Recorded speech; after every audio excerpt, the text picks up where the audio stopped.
कहते हैं कि एक बादशाह ने 3 अफराद को फांसी की सज़ा सुनाई, सज़ाए मौत का हुक्म दिया। तो बादशाह के हुक्म की तामील की गई, तो उनको फांसी के घाट जहाँ पे उतारना था उधर ले जाया गया, फांसी की जगह पर ले जाया गया। उनमें से एक आलिम था, एक वकील था और एक फ़लसफ़ी इंसान था। तो सबसे पहले आलिम की बारी आई। उधर जो फांसी जहाँ पर देनी थी, उनका फांसी देने का तरीका बहुत अलग था, सज़ाए मौत देने का। और एक जो उनका मीनार था पत्थर से बना हुआ था और एक बहुत भारी पत्थर उन्होंने रखा हुआ जो रस्सी से बंधा हुआ था। तो रस्सी जब खोलते तो वो जो पत्थर था वो ज़ोर से नीचे आकर गिरता और जो जिसको सज़ाए मौत होनी थी वो नीचे लेटा होता था, उसके सर पर आकर गिरता, उसका सर कुचल जाता और वो मर जाता। तो एक आलिम को उस तख्ते पर लिटाया गया। तो उससे आखिरी ख्वाहिश पूछी कि बता तेरी आखिरी ख्वाहिश क्या है।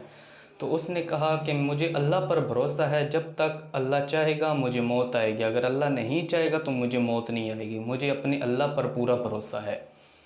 तो रस्सी को खोला गया, पत्थर ज़ोर से नीचे आया, लेकिन उसके माथे पे सर पर और उसके पत्थर के दरमियान सिर्फ इतना सा थोड़ा सा फासला रह गया था, वो पत्थर आकर रुक गया।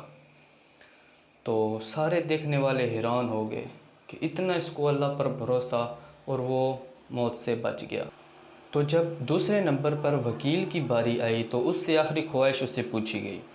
तो उसने कहा कि मैंने आज तक झूठ नहीं बोला, सब के साथ जितने भी मैंने केस लड़े हैं वो सारे इंसाफ की बुनियाद पर लड़े हैं और मुझे अपने अल्लाह पर पूरा भरोसा है कि वो मेरे साथ भी इंसाफ करेगा। ये सुनकर उसने रस्सी छोड़ी, वो पत्थर ज़ोर से नीचे आके आने लगा, उसी तरह जिस तरह आलिम के पत्थर रुक गया था कितने फ़ासले पर, इसी तरह वकील के ऊपर पे पत्थर रुक गया उतने फ़ासले पर। सारे देखने वाले फिर हैरान कि इतना इंसाफ और इतना अल्लाह पर भरोसा। और फिर जब तीसरे फ़लसफ़ी इंसान की बारी आई, जब तख्ते पर लिटाया गया तो उससे आखिरी ख्वाहिश पूछी गई। वो इतना अहमक शख्स था, उसने कहा कि आलिम को ना अल्लाह जिसने भरोसा किया अल्लाह पर उसको भरोसे ने नहीं बचाया और वकील को भी अल्लाह ने नहीं बचाया, उसने कोई इंसाफ वाला मामला नहीं किया अल्लाह ने उसके साथ। तो मैंने खुद देखा है कि ऊपर एक गिरा लगी हुई है रस्सी पर, लेकिन वो रस्सी जब आकर टहनी के साथ अटकती है तो पत्थर रुक जाता है, जिसकी वजह से ये दो बच गए। तो दरबारियों ने देखा कि वाकई एक गिरा लगी हुई थी जो अटक जाती थी और पत्थर रुक जाता था। उन्होंने वो गिरा खोल दी और जब सज़ाए मौत की बारी आई फ़लसफ़ी इंसान की, वो रस्सी जब उन्होंने खोली तो फ़ौरन उसका सर कुचला गया।